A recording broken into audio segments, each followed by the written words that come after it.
To celebrate the return of football, Tifo is offering 30-day free trials to The Athletic, the home of the world's best football writing.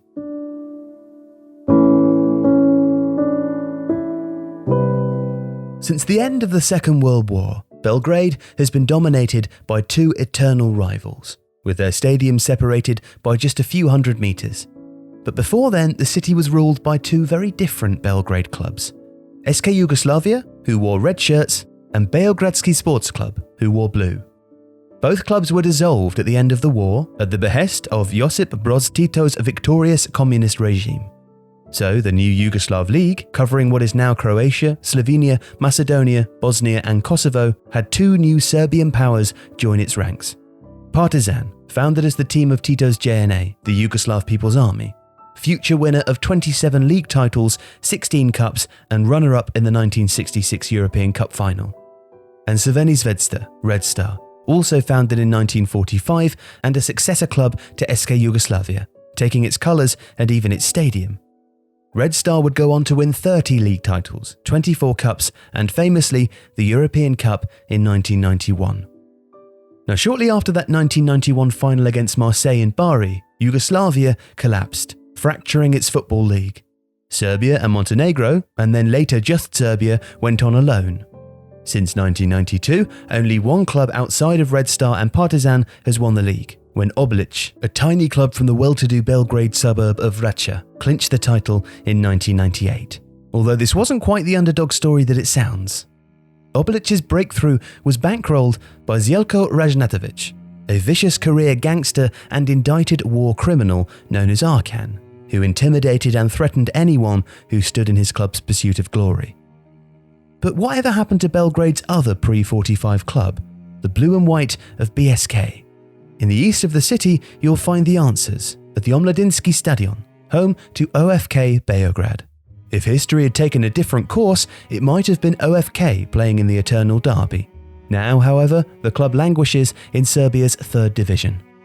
But the story of how a century-old club is now on the brink of collapse thanks to mismanagement, patronage, and finally the aftermath of COVID-19 also serves as a warning to the rest of European football about how the economics of football have fundamentally changed. After the Second World War, with BSK disbanded, a new club called Metalats was formed. Many BSK officials were involved in Metalats, and some of the same players. They even played in the same blue kit. Only this time, they had Tito's portrait in the boardroom as honorary president, but it was BSK in all but name. And soon enough, in 1950, that changed too.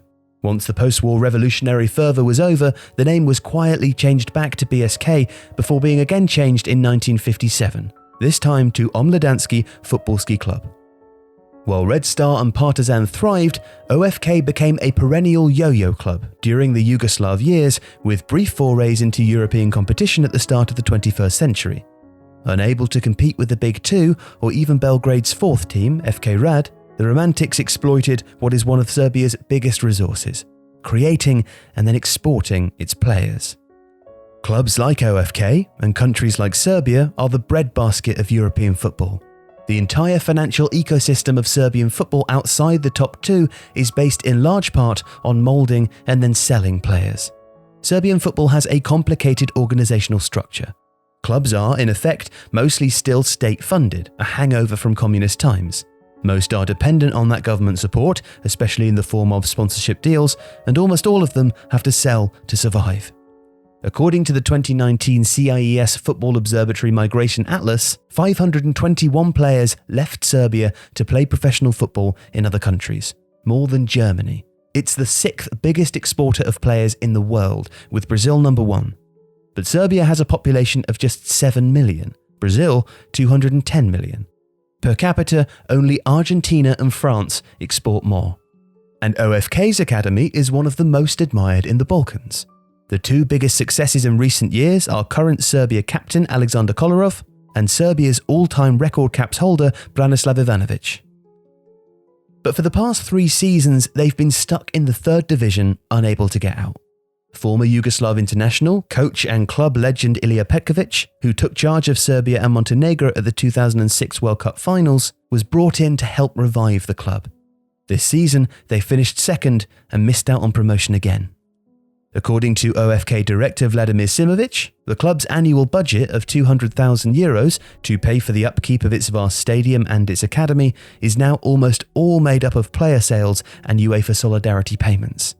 In 2001, in the aftermath of the Bosman ruling, UEFA introduced a solidarity contribution which would take 5% of any transfer fee and divide it up amongst the clubs that played a role in developing that player between the age of 12 and 23.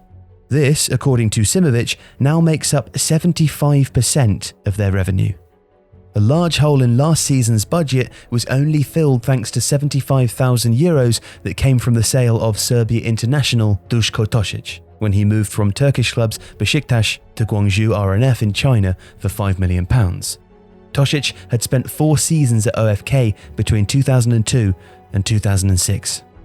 But such dividends could become rarer, with transfer volumes and fees set to plummet in the post-COVID world.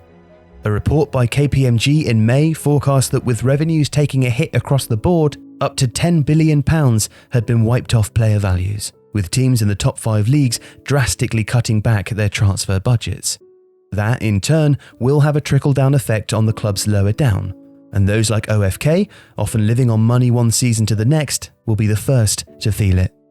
"We are dancing on the edge," said Simovic.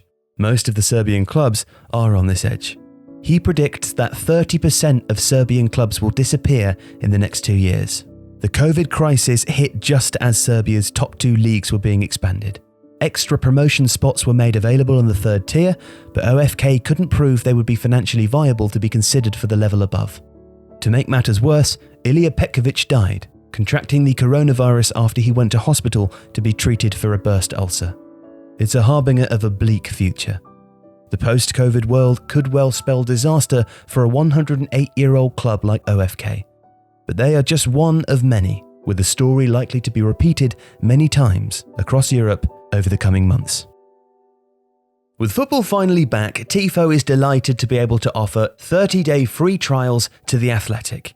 We have journalists dedicated to every Premier League club, bringing you the definitive stories on your team, not just the big teams. And that's not to mention hundreds of journalists dedicated to 10 other sports. So check it out for free by visiting theathletic.com/Tifo Football. And thanks for watching today's video.